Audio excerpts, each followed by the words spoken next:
કીડિયારું અને બીજું છે સન્નિધિ. પ્રશ્ન નંબર 34, ચાતુર્માસ શબ્દની સાચી સંધિ છોડો. તો ચાતુ વત્તા માસ ચાતુર્માસ.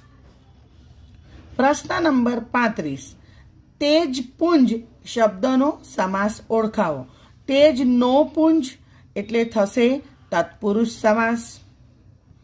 પ્રશ્ન નંબર 36, નીચે આપેલ બંને શબ્દોના જોડણી ભેદે થતો અર્થભેદ જણાવો. સૂર, તો સૂરના અંદર થશે આપણું નાદ, સૂર નાદ અવાજ, અને બીજું સૂર છે એનો મતલબ થશે દેવ.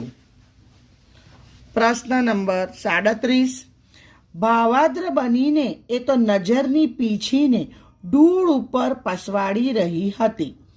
વાક્યમાંના અલંકારનો પ્રકાર જણાવો. તો રૂપક અલંકાર.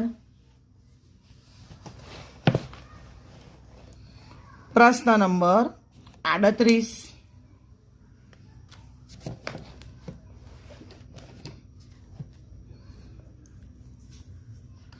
સુરક્ષિત શબ્દમાં કયો પ્રત્યય રહેલો છે તે જણાવો. તો પૂર્વ પ્રત્યય. પ્રશ્ન નંબર 39, નીચેના શબ્દોના સમાનાર્થી શબ્દ શોધીને લખો. પહેલું છે